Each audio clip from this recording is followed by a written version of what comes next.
Hello. I feel really stupid doing this bit. Once I get talking, I'm alright, but when I have to say hello, I feel like a bit of a bell. Right, okay. Well, I haven't spoken to you for quite some time because I couldn't. It wasn't through lack of wanting to, it was a lack of ability to do so. I had this block that came up after that a part of me left. You can probably just hear that noise kicked in. Ignore it. It's nothing to do with what's going on. I made the last video and I was saying that I was just going to go off for a while and do, whatever I was going to do, sit under a bush I think I was going to do. I didn't do that. It would have been very dull, wouldn't it, for several months. But I couldn't make videos and it was driving me mental because I really, really wanted to do it. There was so much stuff that was coming up inside of me that I wanted to share, but I just couldn't. It was as if I had this block, which I will go into, that would come up and it would just hamper everything. And it was driving me round the bend. It felt like it was sort of halting, not my progress in myself, because that was still going along quite nicely. It was only when I thought about talking about it, I think, oh, that's an interesting thing to tell people about it. And so I'd set up the computer and sit down, and then it would kick in. And it would just be like a blanking would come over me, which made it impossible for me to speak. But it was really familiar. I knew it intimately, been there all my life. But I couldn't work out how to get around it. So even though I was still kind of going through stuff, after that part left that was the main motivation for the searching, it was kind of like scrabbling around in the dirt trying to find things, but there wasn't really anything much there to find. So yeah, it's been really confusing and strange. So I found out a while ago that my partner was going away for 10 days, and so I decided that I really needed time to get past this, and I needed time of just being solitary and quiet without interruption and not having to think about anything. So he was going for 10 days, so I decided that I was going to spend that time in silence on my own, which I did. And it was absolutely amazing. It was the most enlightening time of my life. There's nothing as good to get the mind to see itself than not putting anything into it. Because every time you're putting information into the mind, it's got something to concentrate on. But if you take that away, so it has nothing to concentrate on, eventually it has no choice but to see itself, which is what happened. It was started off a bit strange. I felt a little bit kind of like I couldn't settle very well to anything. I wasn't, there was no, I told everybody that I was out of action. I mean, obviously the telephone was still working, so if anyone needed me they could ring. But I didn't use the computer, I didn't read a book, I didn't look at the TV, I didn't look at a clock, newspaper, nothing. Just completely cut off from any kind of sensory information coming in that meant that the mind wasn't alone. I did things like gardening, cooking, made bread, colouring. I like colouring. I got a book of mandalas and some really nice felt tip pens, and it's really, really therapeutic. It's a great thing to do if you're somebody who can't settle down to just being quiet, because it gives the mind and the hands something to concentrate on. So I'd highly recommend it to anybody, because it's a good way of focusing the mind. I mean, painting, sculpting, just playing with clay, anything really that means that it's something to do that takes your mind out of just being by itself. So I did those sort of things for a couple of days and found it quite hard to really settle into it. And I still had this kind of nagging voice in my head in the background, which I couldn't quite put my finger on. And I've been trying to throughout the whole summer, been trying to sort of really get hold of this thing, but it seemed really elusive and I couldn't quite pinpoint it at all. And I had loads of little things that came up, little personas. I realised at the beginning of the summer that I had all these different personas still inside of me that had different opinions on different situations. And it occurred to me one night that I had this spiritual persona who had taken all of the things that I'd decided about spirituality, all of the little pieces that I'd collected from different teachers and things like that. And it had them kind of like a sort of catalogue, but it was in two parts. There was one part of it was very much about thoughts and feelings and, oh, I feel like this, and let's look at this like this, and oh God. And the other part was very much logic and reason. And they argued all the time, because thoughts and feelings would be wanting to explore the heartfelt things of spirituality, where logic and reason would want to look at it logically. Well, what is illogical? And they just couldn't get on. And they eventually, watching them, saw each other, and that kind of sorted itself out. It's as if all the things that I'd decided about spirituality and this quest in this journey, it just kind of disappeared. It was as if I realised actually nothing that I've taken in actually means anything. The only thing that actually means anything is my own personal experience, because that's the only thing that's really real. You can hear people talk about things and it can resonate with you, and you can think, yeah, that works for me, or you can get that spark of understanding, but actually it's only the stuff that happens internally that has any realness, and that only is only real in the moments that it's happening, because the rest of it, as soon as you're not thinking about it, it's gone again. So that kind of sorted itself out, and then I had other sort of persona things coming up, and I kept wanting to talk about it, but I just couldn't. It was infuriating, because I would set up everything and I'd sit down, I'd say, I'm going to talk about that because that's really interesting. Sit down, set this up, and blank, just completely blank. And it was so frustrating, because you think, I'm going to tell you about that, and then go, what's going on? And then this thing would come in, like, I don't understand, what on earth is going on? Why can't I do this anymore? And I came to the conclusion it was because the part of me that did it had gone. She'd, the part that really wanted to share everything and to put this into the world from my perspective, once she went, it felt like it wasn't there anymore. But I still wanted to do it, so I knew that it wasn't completely gone, because I still had the desire, but there was something that was determined to stop me, but it would hide, so I couldn't actually see it. So I had this time on my own, and I noticed this voice coming into my head, and I heard it say something, and as soon as I heard it, I caught it, and I thought, my God, that is my mother's voice. Always goes back to the mother with me. I thought, God, that's just the sort of words that my mum would have said in the tone that she would have said it. And once I caught onto this, I started to listen to her, listen to this, and realised that actually what she was she was the mummy pleaser. She felt absolutely that she had to make sure that I behaved in a way that wouldn't upset Mother.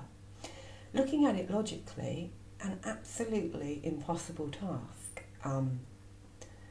for several reasons. The first one was that my mother was completely volatile and could change like the wind. She would, her perspective would change on a sixpence, so one minute she'd be happy as Larry and lovely, and the next minute she'd be a nightmare. So there was no pleasing her. The other thing is she's dead, has been for 13 years, and so obviously you can't please a dead person, can you? And so I started talking to this part of the mind and just saying, you do realise, don't you, that Mum has actually been dead now for 13 years. So what you're trying to do is utterly redundant, because you know, you never could please her, you never could. And you certainly can't now. And this part would go, oh yeah, it's true. And, you know, seeing it logically and started to be able to see the way that it was behaving. So I spent a couple of days just with that, just noticing it. Because in the silence, that was all that was coming. I think because I've done so much work on myself of clearing out everything that was inside of me, that when you've got, say you've got a whole band playing in a room, you can't pick out any one instrument. But in the end, when all you've got is somebody there with a triangle, you can hear it because that's all there is. So it got to the point where, you know, I could hear this all pretty clearly. So I decided that, yeah, it was the mummy pleaser was still there. The part that wanted mummy had gone, but this part that felt that things must be done to make sure that it was okay with mum was still there. And I think it was about day 4 or 5, I decided to make a video about it because I was feeling really clear. I was feeling really clear at that point. I've just snapped something in half and then put it down like a naughty child, even though it is mine. Yeah, it felt really clear. And so I got the stuff out and I was thinking, well, you know, I wasn't going to talk to anybody, but it's not really the same as having a natural conversation because I'm just talking to the camera. So set it all up, sat down, right, thinking, right, I'm going to talk about this mummy pleaser. And as I did so, happened again. I was like, oh Christ, so frustrated. Just thinking, what is it? What is this thing that is stopping me from expressing myself? But at the same time, it did feel incredibly familiar because it's always been there. And I started thinking about it and thinking, this is the thing that's always stopped me. Every time that I've ever tried to do anything that would push me out of my tiny, tiny little world, this part would always sabotage it by coming in and making this blanking sort of happen. And I realised it had gone away when I was doing when I went and did the conscious TV thing. It wasn't a nerve in my body, and when I was making the videos before, there wasn't, and actually there isn't again now. But it wasn't even nervousness. It was just this kind of blank. It was as if all thoughts would go away, and there was just this blank, empty space. But not in a good way. Not like when you go into the void and you're in the empty space of complete and utter knowing of all. Not that at all. The opposite of that. Yeah, so not a good blanking anyway. So I sat there with all my equipment set up, and I got up to go to the loo, and I was really bloody frustrated. I think, right, I sat on the loo, probably more information than you need to know, and I was thinking, what the bloody hell is going on here? Why can't I do this? What is it stopping me from doing this? And then it just hit me. It's me. It's me. And the mind woke up. Suddenly the mind saw that it was doing it itself. It was going, right, I want to do this, I'm going to do it, and then stopping it. Because there was something in it that wouldn't allow it to play out. Something in the mind. And suddenly, yeah, the mind just saw itself. It just sort of blew the bloody roof off. It's like, oh my God, it's me. It's me, it's all me. And realising that it was awake in itself, it was extraordinary. It still is. It still keeps hitting me over and over again. It's just, it was kind of as if this part, I've been looking and looking and looking and looking everywhere. It cleared everything out, but it hadn't really grasped the fact that it had cleared everything out. So it was still looking, right, where do I need to look? Where do I need to look there? What do I need to do? And then suddenly it realised that the thing that was annoying it or keeping it from doing what it was doing was itself. And I spent the rest of that day and evening just sitting in astonishment and walking around and just thinking, oh my God, I'm not real. I am not real. This me that I am right now is a made-up thing. I have made myself up. I am an invention of my own mind.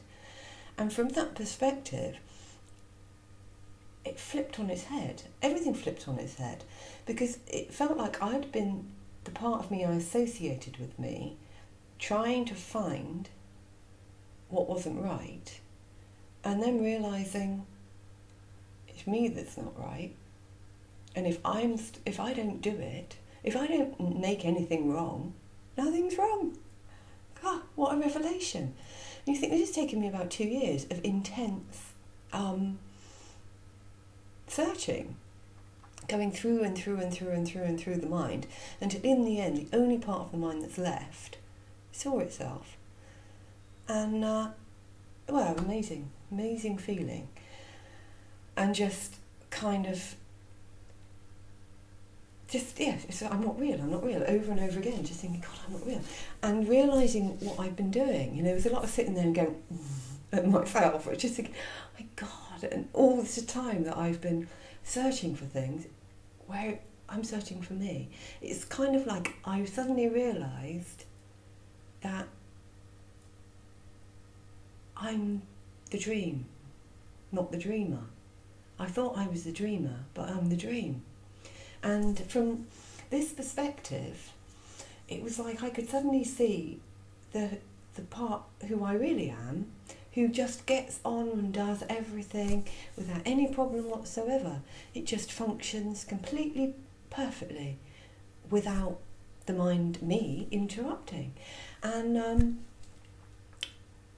I went upstairs at one point to wash up, and at this point actually another part was there, which she was also very familiar, and she was explaining, and after a while I said, "Oh, who are you then?" And she said, I'm the bridge between the mind and reality.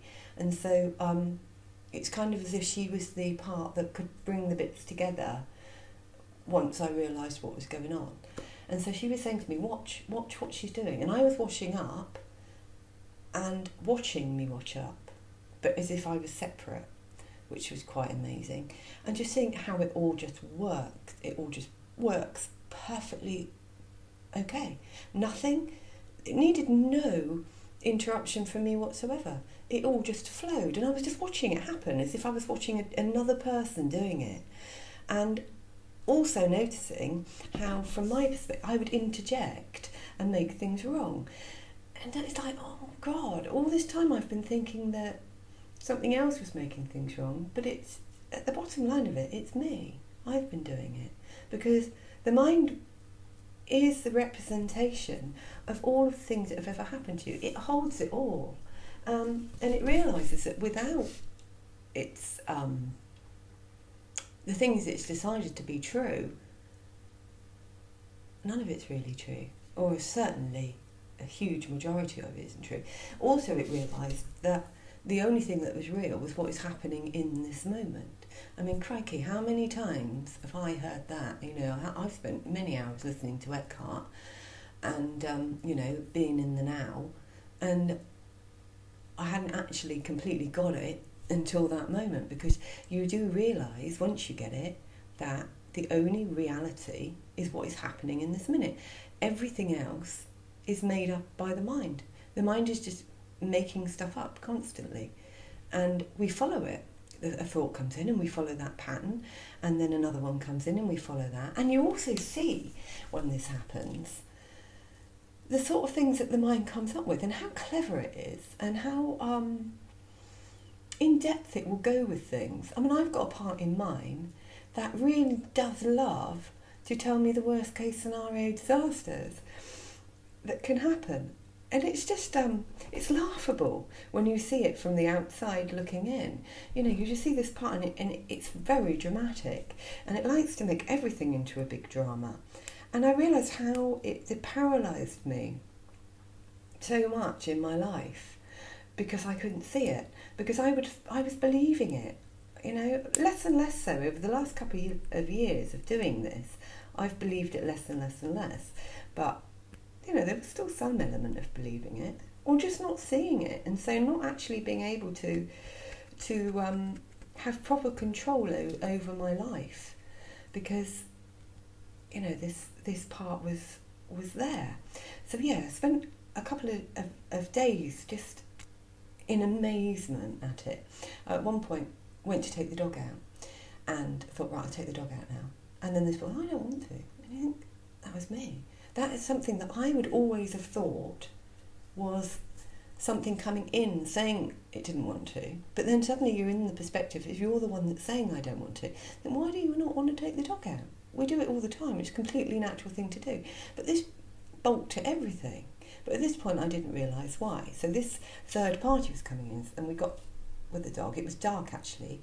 And we're walking up the road and she's saying, look how easily she walks along. Look how, when you're not getting in the way, how she just bounces up the road, no problem at all. And sort of looking and going, yeah, it's true. She is perfectly capable of everything without me. And that was, quite extraordinary. So,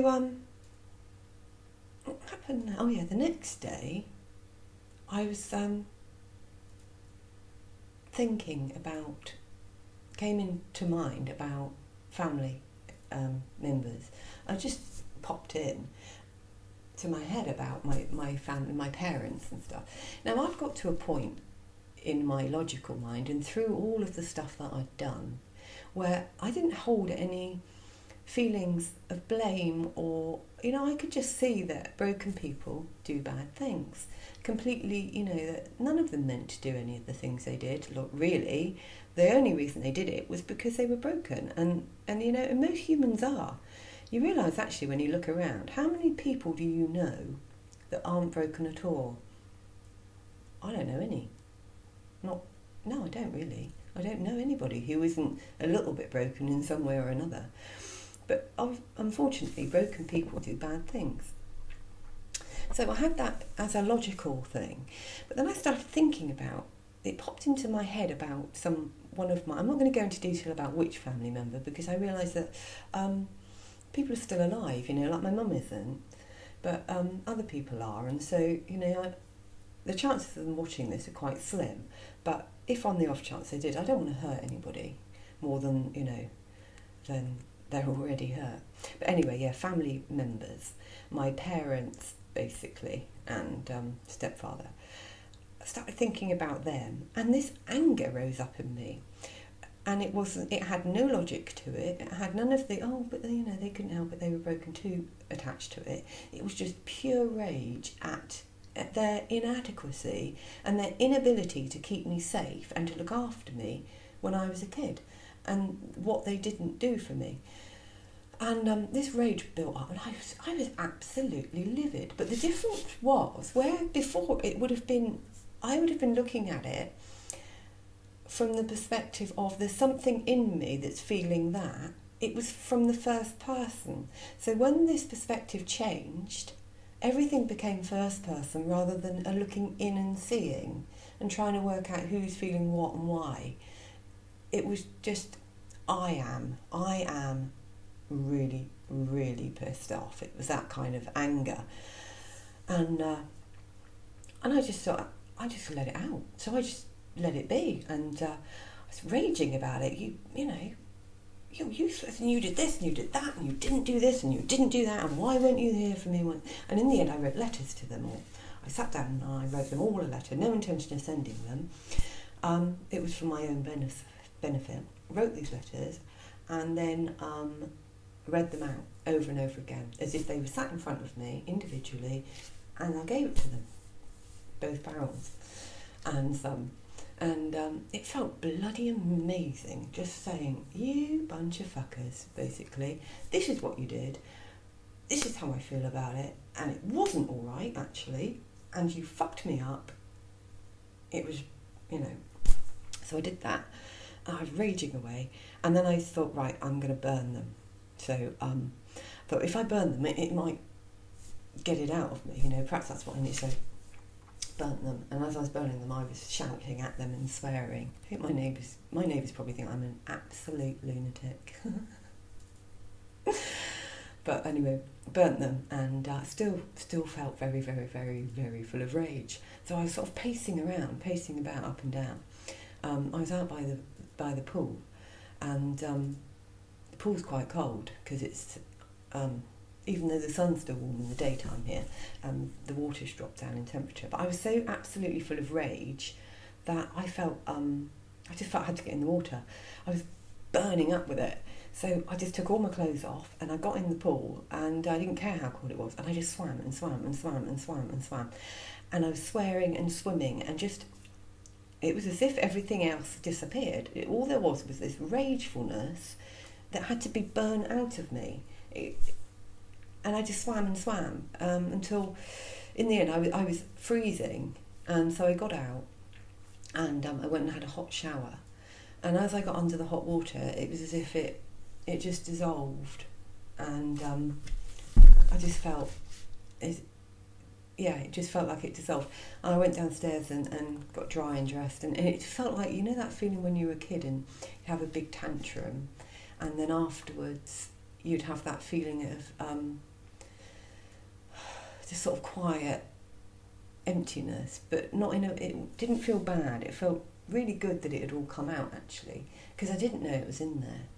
Just didn't know. But, all this was happening in the first person.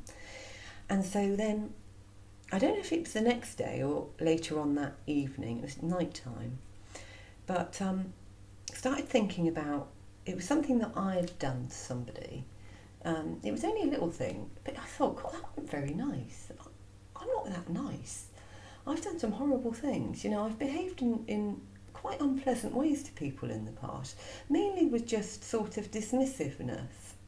I realise that is one of the things that, I've always felt very singular, and I've not been very good at joining with other people, and so I would sort of push people away a lot, and start sort of thinking about that, and then lots of other things started to come into my head of ways that I hadn't been good to people, and it started to build, and I suddenly thought, God, I'm a horrible person, horrible. And then everything that I'd ever done that was horrible came, thing after thing after thing after thing, over the course of quite a long time, and was just thinking, I am the most horrible person. I'm awful. And it built up to, it was like everything was just flashing through my mind. It was just seeing all of the ways that I'd been a cow, a bitch, mean, to myself and to others, dismissive, unkind. I sort of saw all my relationships I'd had with men, relationships where I'd blamed them for not being up to my standards. You know how you have a relationship and at the end of it you blame them for not being what you wanted them to be, and then you think, oh, actually, I was a cow. I was. I would reel people in. I would be with them for a while, and then I'd suddenly go off them, and then I'd sort of dismiss them. Just like, oh, I've had enough of you, go away. And you sort of looking at it and thinking, oh my God, I've been awful. That stopped actually when somebody did that to me. Only ever happened once, and it was enough to see it from the other side to realise that I'd done that to people a lot. But anyway, so this rage, self-hatred, all the self-hatred that I'd ever felt just came out. But it felt kind of justified, because it was in the first person. So it wasn't like I was looking at something inside of me that was needed to be addressed. It was addressing itself through, it was just coming out. In the end, I was looking in the mirror. I was sat backwards on the sofa, looking into the mirror and just watching this come out, and the facial expressions of this hatred of self that came out were just, I've never seen a face like it. I've never seen a face so contorted and angry, and it was spitting through clenched teeth. Just, I hate you, I hate me. It was, I hate me, actually, it was directed at self. It wasn't directed at other things. But the part I am that sort of knows, at one point tried to go in and talk to it, but that didn't go down well. Wasn't having it at all. And then it turned to, oh, well, you're ridiculous if you think that I'm anything other than useless, and I'm an awful person, and I've treated people like this, and I'm a horrible, horrible person. And realised that this part of me, it couldn't fully accept anybody that liked me, because it felt that anybody that liked me must be an absolute blithering idiot, because why on earth would you like somebody that was so awful? You know, thinking about my partner and think, I've always done that, I think, with men, where there would be part of me that would be really thrilled that this person liked me, but this part that was so full of self-loathing would be like, oh, you must be a bit of a bloody nutter if you think that I'm okay. What's the matter with you? There must be something wrong with you if you like me, because I am really unlikable. You know? So this went on for quite a long time, and then eventually it died down and sort of dissolved away, in as much as it's as if it let itself out. It was seen properly by the awakened mind. The mind was looking at and going, well, is it any wonder? Is it any wonder that I felt the way I felt, and I've behaved the way I have towards myself, when I have that much loathing inside of me? You know, is there any wonder? And then I realised what the blanking was. It was as if this part that was so full of loathing could not allow any kind of happiness or any way that I would put myself in front of other people, because it hated itself so much that the thought that I would actually talk to an audience of people that would all be seeing me, it was thinking they're all going to see how horribly awful I am. And so it was like a defence mechanism that would step in and make a blankness happen so that I wouldn't push myself into the world. And it had done it all my life with anything that I'd ever achieved. And a few years ago I created a range of greetings cards, and when I was creating them I was really, really pleased with them, and it felt completely natural, and because it was just for me. I was thinking that I might be able to sell them, and then I did. I got somebody to sell them for me, and as soon as I sold them, this part stepped in, and so anything to do with it would panic and be uncomfortable about it, and so I sort of pushed it away completely. You can still get them in England, but yeah, I didn't want anything to do with it. I didn't even want to look at the emails about them or anything. I just felt horrible. If anyone asked me about it, this feeling would come in of that I didn't deserve it. That was the thing, is I don't deserve anything good to happen to me, because I am so awful, such a terrible, terrible person, that I deserve nothing good. And of course, seeing this from first person, you go, oh my God, well that's why this, that's why that, that's why so many things. You know, it just all made sense. And yeah, it's just sort of dropped away. Or I don't know if it's not that is gone. It's just that within the first person, the mind can look at it and go, well, yeah, it's no wonder you're there, but it can't touch me anymore, because I know it's there, and I keep reassuring it. Every time it comes out and says how terrible and awful it is, you know, it's like, it's okay, look, nothing is happening. None of the things you think are happening. All that's happening is what we're doing now. None of the rest of the stuff that you think is real. This is it. Look, you use the eyes, look around, what's happening? Nothing, we're just sat here. Nothing bad's happening. And it's getting it, and but it kind of feels like even if it didn't get it, it really doesn't matter, because the mind is awake. The mind knows. It knows that it hasn't got to keep looking. It's found itself. It's kind of as if it's been hunting like a lunatic all this time, and then it's gone, oh, it was me. I was looking for me, and here I am, and I'm okay, and all is well. And it just understands. It's funny, because I feel completely different as a person to how I felt, because I had my initial awakening, which was probably about 18 months ago now, where I understood what I had to do, which was to to clear everything out is to stop looking outwards for the answers to what the problem was, and was to completely submerge inside. It's like the mind understood, it realised in that time that the answer was inside, and it lost its fear.